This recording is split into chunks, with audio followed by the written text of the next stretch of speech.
Bonjour, je me présente, François Lépine. Je suis membre de l'Association du Québec à Compostelle de la région de Lanaudière. J'ai effectué mon premier pèlerinage de Compostelle sur le Camino Frances en 2010. J'ai trouvé ce chemin très riche sur le plan historique, et cela m'a donné l'idée d'un ouvrage qui parlerait de l'histoire de l'Espagne en s'adressant plus spécifiquement aux pèlerins qui empruntent ce chemin. Cet ouvrage ne se veut pas un traité sur l'histoire de l'Espagne. Il existe tout plein d'excellents livres sur ce sujet. Ce n'est pas non plus un guide de tourisme sur le Camino Frances. Là encore, il existe un grand nombre de publications pour aider le pèlerin sur ce chemin. Comme son nom l'indique, cet ouvrage porte sur ce que l'on peut voir ou imaginer de l'histoire de l'Espagne lorsque l'on se promène sur le Camino Frances. Évidemment, toute l'histoire de l'Espagne n'est pas représentée sur ce chemin, donc de grands pans de cette histoire ne seront pas traités ici. Cependant, il me faudra bien évoquer certaines sections de l'histoire, même si on n'en trouve pas de traces sur le chemin, à des fins de compréhension pour d'autres événements subséquents. Nous nous attarderons surtout sur les monuments, constructions, statues et objets que l'on peut voir sur le chemin. Mais il faut aussi parfois parler d'événements comme des batailles qui s'y sont déroulées. Bien que l'on ne puisse plus percevoir ces faits avec nos yeux, leur évocation rajoute cependant à notre compréhension de l'importance historique de ce chemin de Compostelle. Évidemment, les monuments et les lieux où se sont déroulés des événements historiques qui parsèment ce parcours sont très nombreux, et ils ne pourront pas tous être évoqués. Aux lecteurs que cela pourrait décevoir, je m'excuse à l'avance, mais je me base surtout sur ce que j'ai pu voir lors de mon propre pèlerinage en 2010, et je n'ai certes pas tout vu. Certains choix reflètent aussi certains intérêts de l'auteur, qui se passionne pour le Moyen Âge, période de la plus grande activité sur ce magnifique chemin. Le CD que vous avez acheté servira à financer les activités de notre comité local. Nous vous demandons donc de respecter le droit d'auteur et de ne pas le copier. Le CD comporte deux sections, une conférence PowerPoint et un texte PDF qui reprend le même exposé que celui de la conférence. Cependant, le texte PDF permet, à l'aide d'hyperliens, d'approfondir notre connaissance des lieux, des personnes ou des événements évoqués dans la conférence. Le lecteur pressé n'a pas à activer tous les hyperliens pour pouvoir suivre le fil du texte. La majorité de ces hyperliens sont tirés de Wikipédia, mais ils vous dirigent aussi vers d'autres sources, surtout lorsqu'il s'agit de textes qui traitent en profondeur du sujet indiqué. Cependant, comme les sujets abordés sont espagnols, plusieurs hyperliens retenus sont dans cette langue, car il n'a pas toujours été possible de trouver des documents sur ces sujets en français. Les hyperliens en espagnol sont donc surlignés en rouge, en anglais en vert et en français en bleu. Plusieurs des hyperliens en espagnol ou en anglais offrent la possibilité d'une traduction française automatisée qui, parfois, donne de bons résultats. Le texte PDF contient également deux index, un index général et un index des lieux directement situés sur le Camino. Le Camino Frances est un des nombreux chemins historiques qui menèrent et mènent encore les pèlerins d'Europe vers la ville de Santiago de Compostela, là où on retrouve les reliques supposées de l'apôtre Saint Jacques le Majeur. En France, se trouvent quatre chemins principaux, le chemin de Tours, le chemin de Vézelay, le chemin du Puy-en-Velay et le chemin d'Arles. Les trois premiers convergent vers Ostabat, un peu avant d'arriver à Saint-Jean-Pied-de-Port, et ils rencontrent le quatrième à Obanos, tout près de Puente l'Arena en Espagne. Là, formellement, débute le Camino Frances qui mène à Santiago.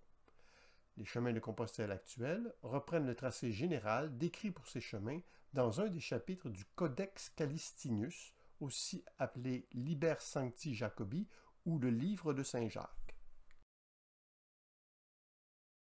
Ce manuscrit du XIIe siècle se trouve à la bibliothèque de la cathédrale de Santiago. Mais au Moyen Âge, les pèlerins partaient évidemment de chez eux, vraisemblablement par le chemin le plus court, quoique ces 5 différents chemins devaient présenter l'avantage d'infrastructures plus adaptées et du passage dans des lieux de culte importants comme c'est encore le cas de nos jours. Donc, formellement, le Camino Frances débute à Obanos.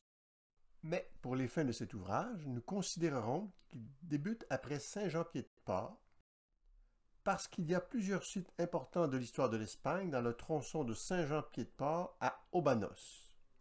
Les principales villes le long du Camino sont, après Saint-Jean-Pied-de-Port, Pampelune, Logroño, Burgos, Sahagún, León, Ponferrada et Santiago.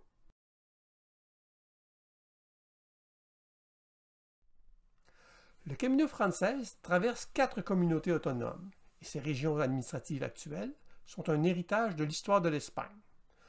Tout d'abord, la Navarre, anciennement connue comme Royaume de Navarre et plus anciennement par le Royaume de Pampelune. Au sud, la Rioja, terre de vigne, qui a longtemps appartenu au Royaume de Navarre et lieu de combats incessants avec la Castille. Ensuite, la communauté autonome de Castille et Léon, qui est divisée en 3 provinces, celle de Burgos, du nom de l'ancienne capitale du Royaume de Castille, la province de Palencia et celle de Léon, l'ancienne capitale du royaume du même nom. C'est la région de la Meseta, grande plaine productrice de blé. Finalement, la Galice, région montagneuse qui comporte la province de Lugo et celle de la Coruña où se trouve Santiago. Il y a 1 200 000 ans. Je vais commencer par étirer quelque peu le sens du mot « histoire » en parlant un peu de la préhistoire du Camino. Que se passait-il il y a 1 200 000 ans sur ce chemin? Il y avait des humains, du moins des hominidés, à Atapuerca, un site du patrimoine de l'humanité de l'UNESCO. Il est situé à une dizaine de kilomètres de Burgos. Des vestiges d'hominidés ont été découverts en 1975 dans une ancienne tranchée de voies de chemin de fer. Ces ossements ont été datés entre 1 200 000 ans et 800 000 ans et appartiennent à une nouvelle espèce d'hominidés, l'Homo antecessor. Ce serait une des plus anciennes évidences d'une présence d'hominidés en Europe occidentale. On a aussi trouvé dans le site les restes de 29 individus classés comme des pré-néandertaliens et ayant vécu il y a 430 000 ans. Ceci confirme la très grande durée de la présence humaine en cet endroit. Le site même est à quelques kilomètres du village et un autobus vous y conduit et des guides décrivent les travaux qu'y effectuent les paléontologues. À défaut de vous rendre sur place, vous pouvez toujours voir les artefacts qu'on y a trouvés en visitant le Museo de la Evolución Humana à Burgos sur le Camino. La grotte des hommes verts. Non, il ne s'agit pas ici de martiens qui auraient participé au pèlerinage. C'est plutôt la découverte en 1956 de squelettes dans une grotte, la Cueva de los Hombres Verdes, près du village d'Urbiola, à 500 mètres du Camino. La particularité de ces squelettes, c'est qu'ils étaient verts. Il s'agit des restes d'une trentaine d'individus ayant vécu à l'âge du bronze, soit entre 1800 à 900 avant Jésus-Christ, et enterrés dans une ancienne mine de cuivre. Les eaux d'infiltration auraient dissous les sels de cuivre qui auraient coloré les ossements en vert. Ces individus seraient originaires de la région méditerranéenne et seraient venus là pour exploiter les richesses minérales de l'Espagne. Si la grotte ne se visite pas, vous pouvez toujours admirer plusieurs de ces artefacts au Museo de Navarra. À Pampelune, lequel regorge aussi de splendides chapiteaux romans. Les premiers peuples. Vers le 7e siècle avant Jésus-Christ, des tribus celtiques, probablement originaires du centre de l'Europe, se seraient installées au centre et à l'ouest de la péninsule espagnole, dans les régions teintes en bleu sur cette carte. Ces peuples celtes d'Espagne, appelés celtibères, auraient développé une civilisation différente des autres peuplades celtes d'Europe, comme les Gaulois. Les celtibères différaient également des ibères, qui peuplaient déjà l'Espagne du côté méditerranéen, en vert sur la carte, avant l'arrivée des celtibères. Certains de ces peuples celtibères ont laissé leur nom à des régions d'Espagne, comme les Cantabres, les Astures et les Galécies, régions proches ou traversées par le Camino Francés, soit la Cantabrique, les Asturies et la Galice. À ces différents peuples, il faut rajouter les Vascons, qui occupaient surtout l'actuelle région de la Navarre au 1er siècle avant Jésus-Christ, en rose sur la carte, selon les auteurs romains. La date de leur arrivée au nord-ouest de l'Espagne est probablement très antérieure à celle des celtibères. L'origine ethnique de ce peuple, dont sont issus les Basques actuels, reste sujette à controverse.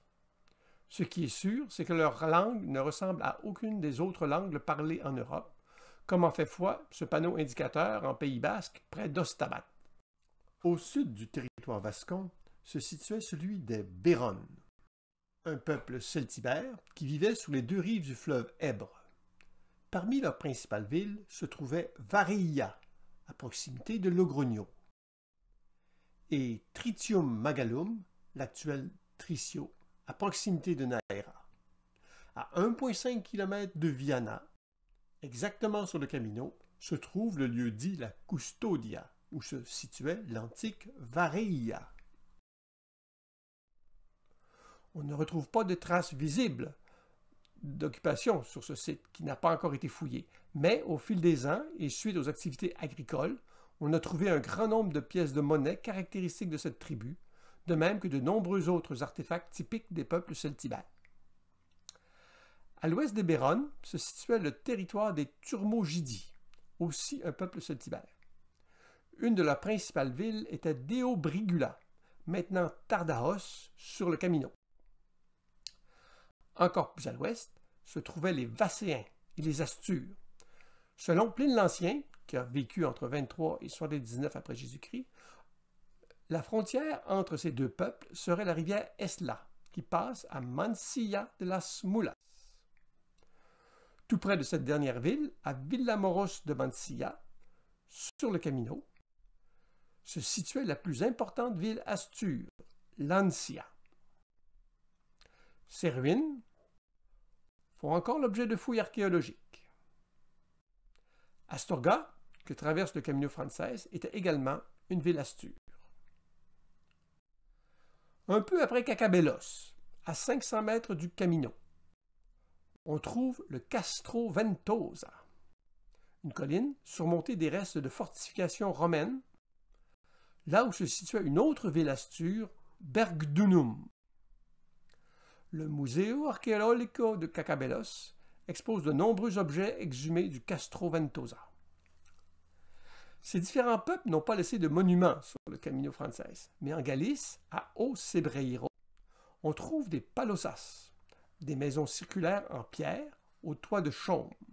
Les ruines de constructions similaires en pierre ont été retrouvées sur des sites celtes de l'âge du fer en Angleterre, et on croit que ce style de maison est un héritage de la culture celtique. Plusieurs palosas étaient encore habités dans les années 1980 au Bierzo. Cependant, ce qui caractérise le plus la culture celtibère de l'âge du fer, ce sont les castros, sorte d'agglomérations fortifiées sur des hauteurs. On retrouve des ruines de ces castros à plusieurs endroits le long du Camino, mais le plus bel exemple se trouve près de Castro Mayor, à quelques centaines de mètres du Camino. Les ruines de ce village, datant du 5e siècle avant Jésus-Christ, sont caractéristiques d'une culture celtibère de l'âge du fer.